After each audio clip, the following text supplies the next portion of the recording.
This is Pet Life Radio. Let's talk pets. Dr. Cat Gone to the Dogs is brought to you by Heroes for Healthy Pets. We're passionate about your pet's health. And iHeartDogs.com.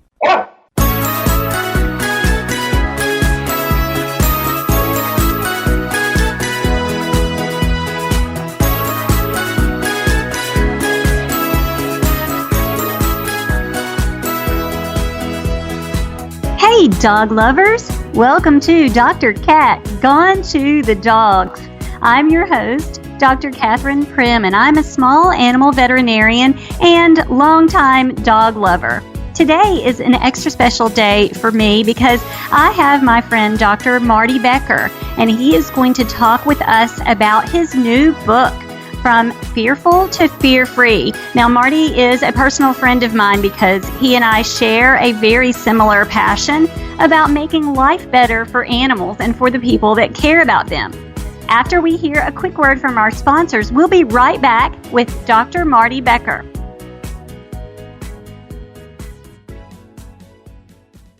Hey, cat people. Litter box smells always on your mind? Think about your cat, not the box, with World's Best Cat Litter, the litter that delivers big odor control in a tiny package.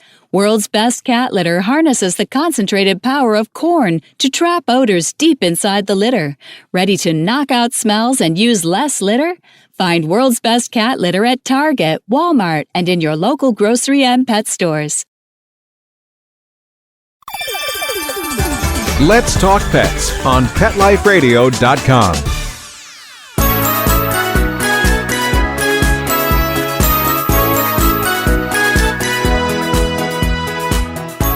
Welcome back to Dr. Cat Gone to the Dogs. And today I have Dr. Marty Becker. Hi, Dr. Becker. Welcome. Hello, friends. It's always good to talk to you. Well, I'm super excited about this book because it's like the Bible of fear-free, and it'll help spread the word of what we want to get out to pet owners to make their lives better and their dogs' lives better. So can we talk a little bit about the book? Well, I think it's kind of if I'm going to be honest, I've written 25 books and I've sold over 8 million books and had 3 New York Times bestsellers. And some of those were not imitation books, but let's say Your Dog, the Owner's Manual, or Your Cat, the Owner's Manual. There's 500 other copies out there, 500 other titles of something that talks about how to raise a dog. You can find lots of stuff online about raising a puppy or raising a kitten or about health questions.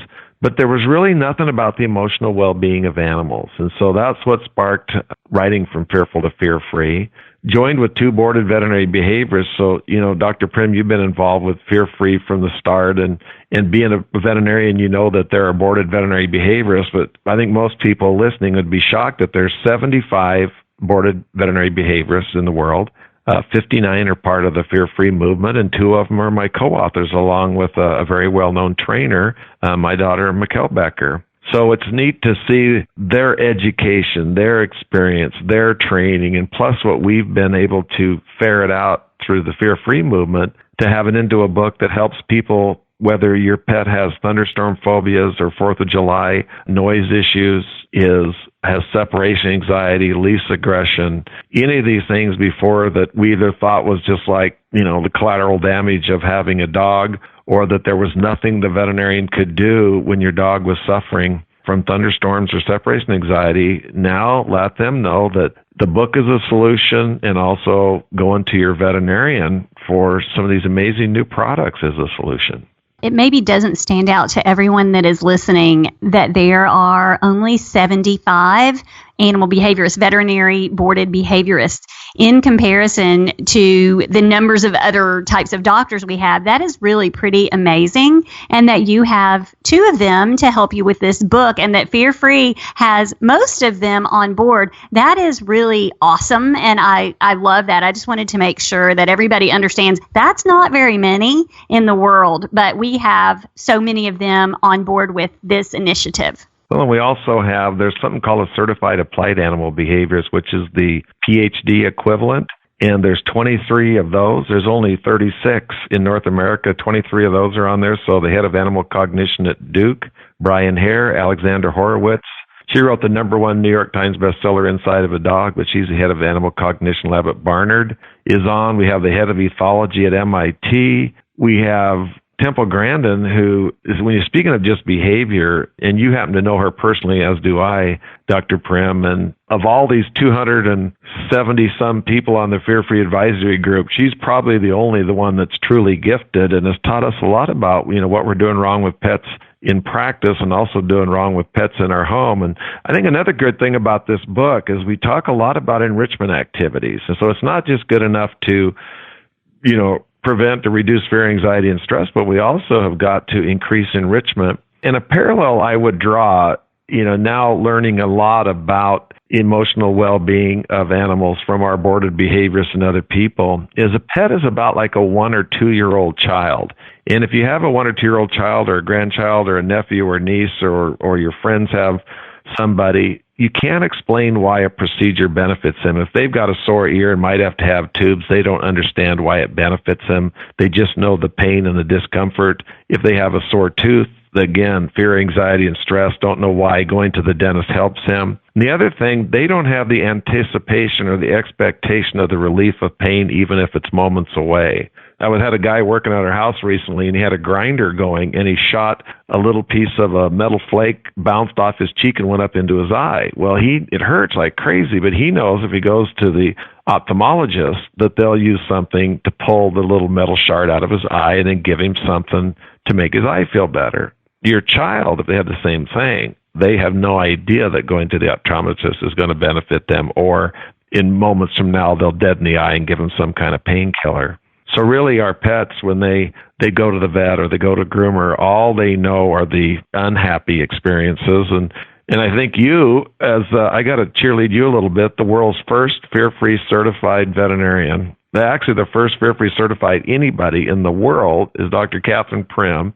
And you've seen over these years where before pet owners would have to drag their pet into the vet clinic, and now we have the dog dragging the pet owner into the clinic because we reduce fear, anxiety, and stress, use a lot of food rewards, and make it a happy place to go to. Well, I have seen a huge benefit to it, and that's why I'm so passionate about it, because I think it makes me happy for my patients to love me, and it makes the owners happy for my patients to love me, and it's really a win for everybody. But I think that this book is so wonderful because it gives everybody some hints and some tips and some things to try and insights into what's going on in their pet's brain. So could we talk a little bit about the effects of fear on the brain of pets? Well, there's a little thing in the brain, deep in the brain, called the amygdala. It's about the size of an almond. It's tiny. I don't know how that can store so much bad information. And some people seem to store more bad information than others. But for me personally, it would like to forget that my mom and dad used to argue about getting a divorce while I was 6 or 8 feet away, huddled in my bedroom, crying while they're in the kitchen screaming at each other, yelling.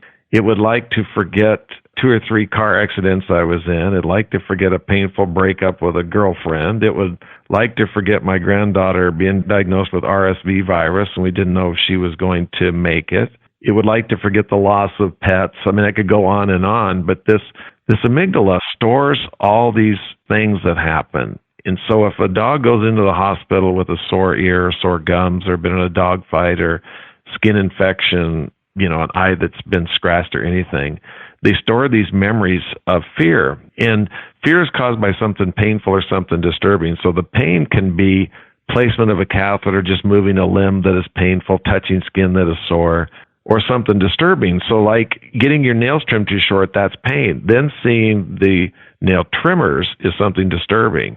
Getting on the table and getting a vaccine that's been botched or something where it caused pain and they turn around. Now just seeing the syringe the next time they come in can cause them to have fear, anxiety, and stress.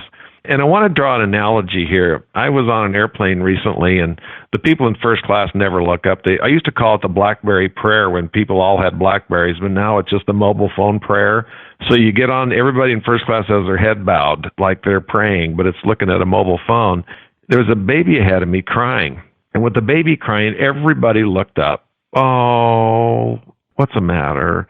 Is it upset stomach, gas, hungry, tired, need a nap, dirty diaper? Everybody wants to, you got to fix this, calm this poor child and make it happy again. Well, pets are that way. Whether it's freaking out from the thunderstorm or the 4th of July or just walking by an aggressive dog or being on the patio at Starbucks with other dogs that are intimidating it, or it's going to a veterinary hospital or groomer, they're crying. Once you understand the signs of fear, anxiety, and stress, you know it. And then the great thing is, I guess, you have an obligation to fix it, just like you would for a child. And the great thing is, those of us in the veterinary profession now have a lot of solutions that a team of people have come up with to what we call taking the pet out of petrified and putting them back into veterinary practices where they belong. So a lot of people, and I hear this a lot in my practice, are a little bit confused about the role that training can play in having a well-adjusted, happy, fear-free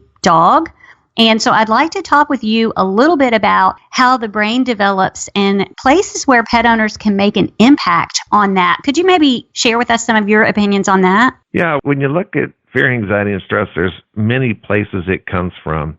There's the people that buy into Cesar Millan's kind of techniques where it's flooding a pet, it's intimidating a pet, it's making them so wary of being jerked or pushed or kicked with a prong collar, a shock collar, kicked with their foot, jerked on a leash, that they bow to their will. But these pets are damaged, and often the fear, anxiety, and stress that they experience comes out in unexpected and in serious ways.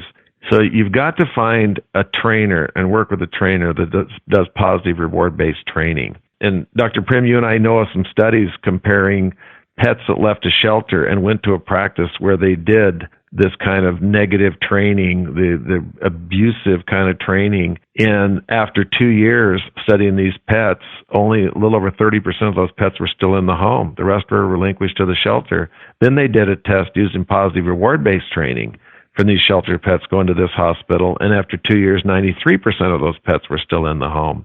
So really, as we started this journey, years ago, it started out just the emotional well-being of dogs and cats going to the veterinarian. And now we're seeing that really the veterinarian puts the pet's emotional well-being in bubble wrap. And we send them to a trainer that has gone through fear-free training. You can go to happyhomes.com and look on the website and find a fear-free veterinarian near you. Find a trainer that's gone through fear-free certification. By the end of the year, you can go to Fear-Free Happy Homes and find a fear-free groomer, fear-free dog walker, fear-free boarding. But really, with our fear-free shelter certification coming on by the end of the year, you'll be able to adopt a pet at a fear-free shelter. It will live in a fear-free happy home. It will go to a fear-free veterinarian, be referred to a fear-free trainer, fear-free groomer, fear-free boarding, fear-free daycare. And, for those of us like yourself and myself who always had this love of animals and wanted to protect them and nurture them and celebrate the bond with people, it's just neat to see now how it's manifested itself that we can look at physical and emotional well-being and also look at enrichment and really help every pet live a happy, healthy, full life. We're going to be back in just a moment after a word from our sponsors.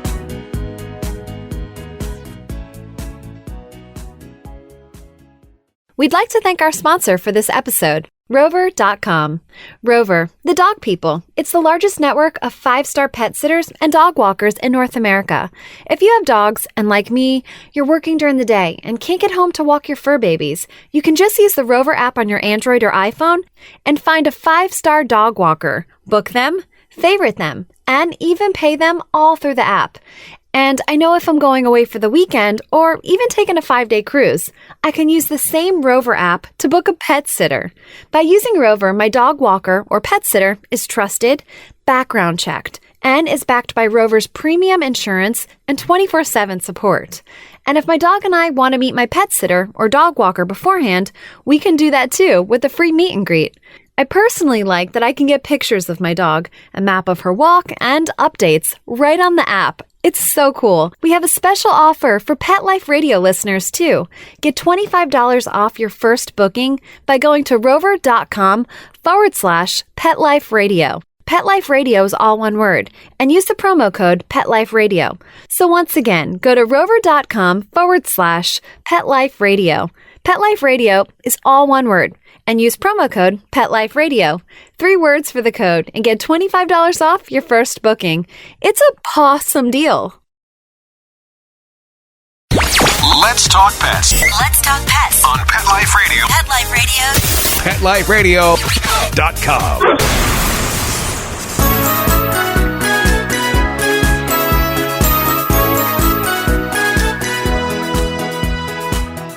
Welcome back to Dr. Cat Gone to the Dogs. And today I have Dr. Marty Becker. So I think this book is such an excellent resource because it kind of confronts some dog rearing myths about punishment and about shock collars and about dominant behavior. These things, I just don't agree with some of these things, and your book reaffirms my opinions. But I think for all of the dog lovers out there, this book is like your handbook on helping your pet be happy and be well adjusted to the best of their ability. There are some things in here that I think particularly are interesting. Marty, what about people that think animals behave in a spiteful way? Isn't that funny how you hear that they're out to, like the cat that urinates in your suitcase or on your bed because you've been gone, or the pet that punishes you for leaving by doing separation anxiety and biting the doorway off.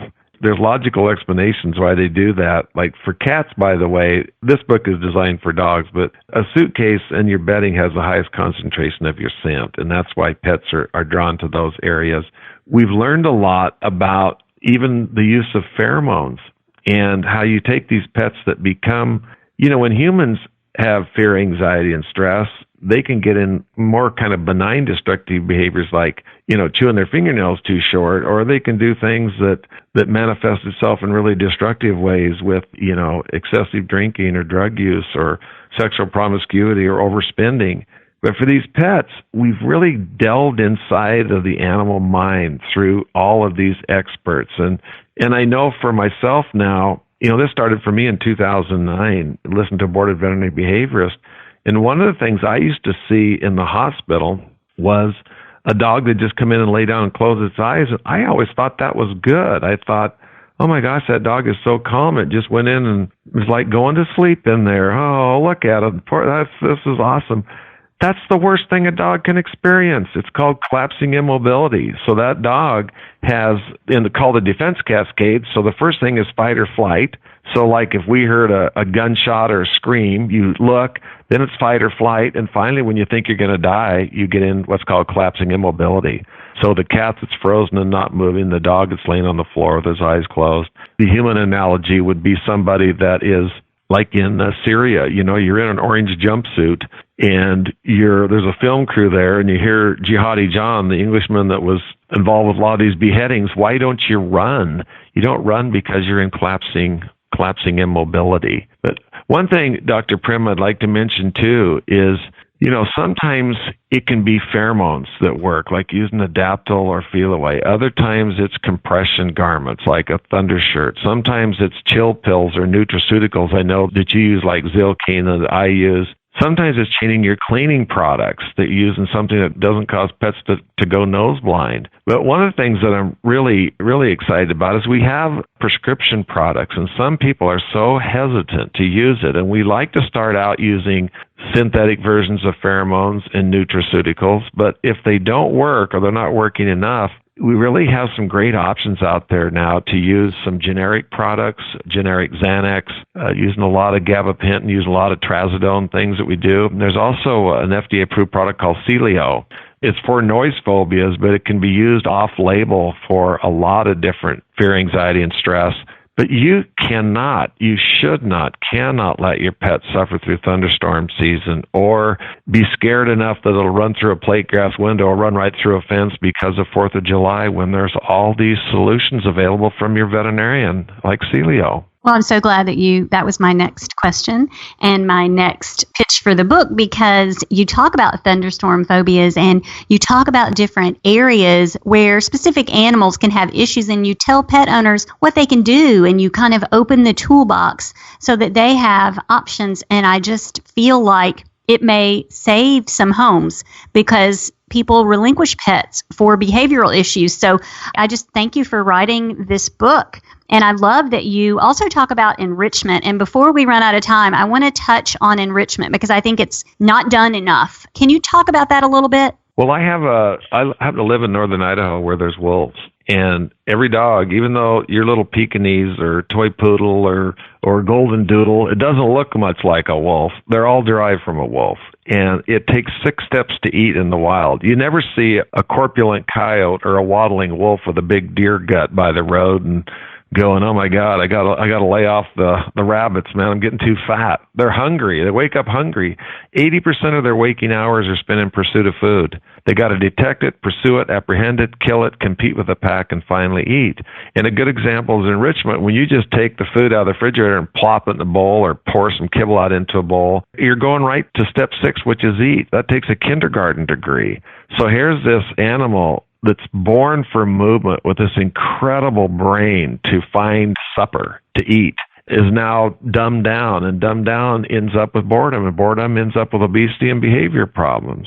So you've got to use food dispensing devices or food puzzles. We've been doing this for about 8 years now in our own home at North Idaho, almost Hollywood Ranch in North Idaho. But you're not just feeding the body, but you're feeding the brain. The brain comes alive as they do this. I guess the equivalent of a non-lethal hunt in the home. One other thing too, Catherine, is, talk to your veterinarian about.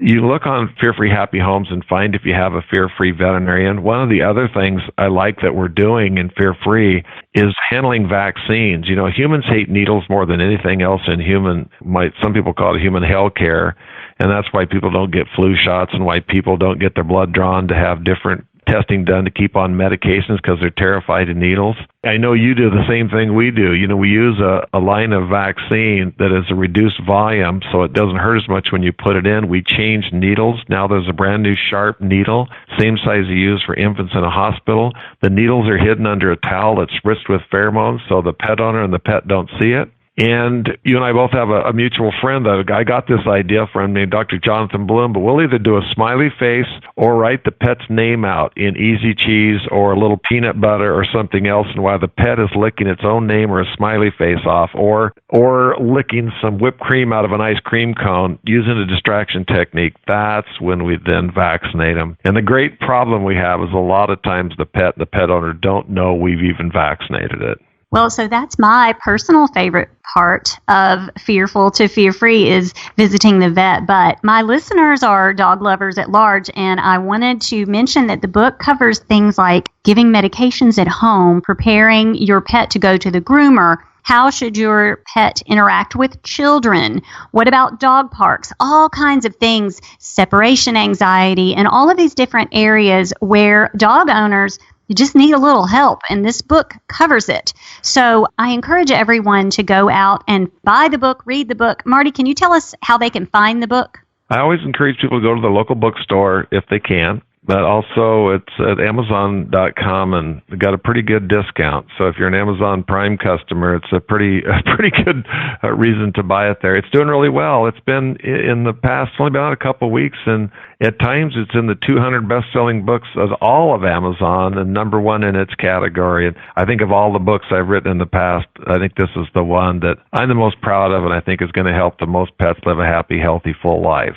Well, I agree. I think it is a very, very helpful resource for dog lovers, and I appreciate you writing it. I also appreciate you taking the time to come and share with us about all of these very, very important things. So I encourage, again, everybody to go out and find this book and also reach out to me. I'm on Facebook, Google+, and Twitter. If you have questions or you can't find the book or anything that you want to know, I'm out there. And thank you so much, Marty, for your time and for joining us. Thank you, Dr. Prim. I'm a big fan of yours, so it's always a pleasure to come on your show.